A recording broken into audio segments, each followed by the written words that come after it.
Hello everyone and welcome to today's tutorial video. Today we're going to be talking about Xero integration.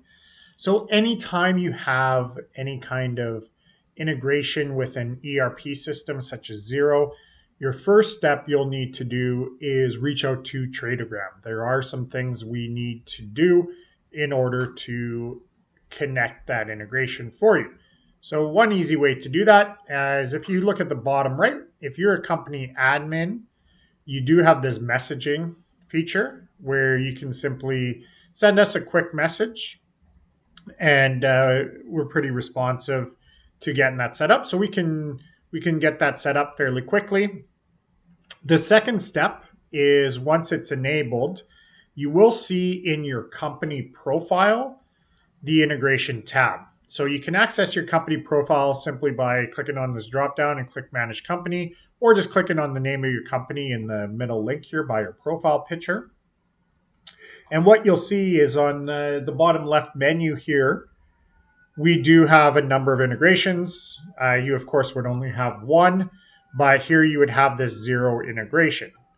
Now, before this gets set up, you do have to authorize Xero to be set up. So there are some steps before getting this connected. So the first thing you'll have to do for your screen to appear like mine, because it won't at first, is you'll need to go to Xero's website. So here I'm on Xero.com.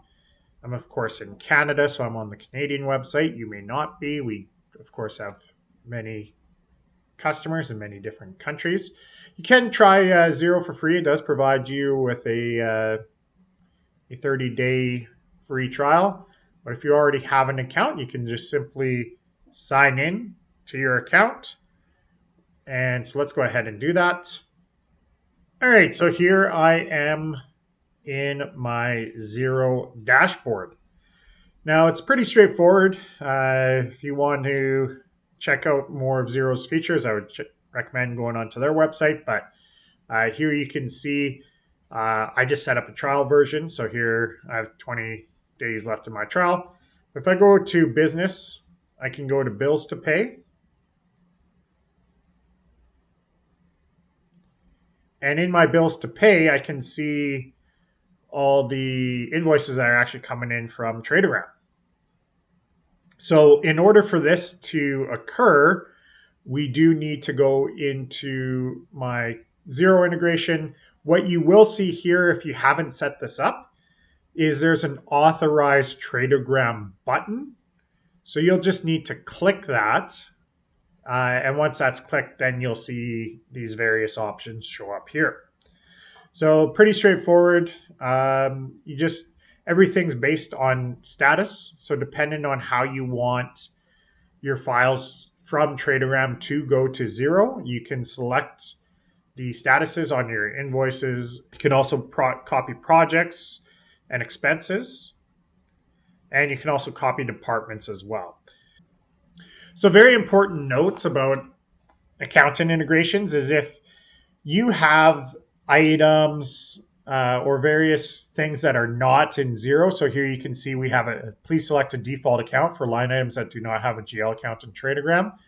We need to tell the system where to map that information. So if the items don't exist in Xero, Tradogram needs a way to send that. Otherwise, you'll get an error. So if you don't have these general expenses selected, then it won't know where to go within Xero. So selecting those just tells Tradogram where to send that in Xero.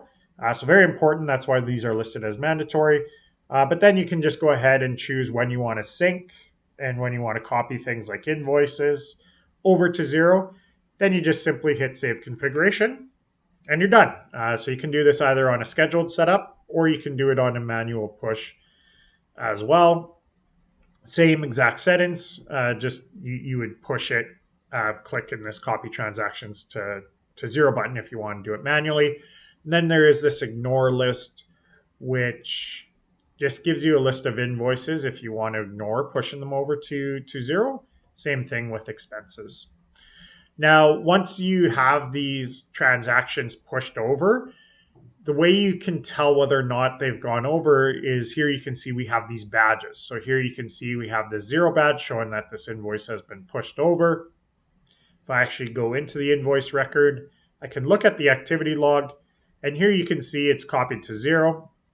Now I also have this error copy into QuickBooks back in December. So you might see a similar error for 0. And again, this is the importance of having that those accounts selected, because if the record doesn't exist in your accounting system and it doesn't know how to map it, then you could get an error like this. So that's Xero integration. I hope this video was helpful. If you do have any questions, please don't hesitate to reach out, as we're always here to help.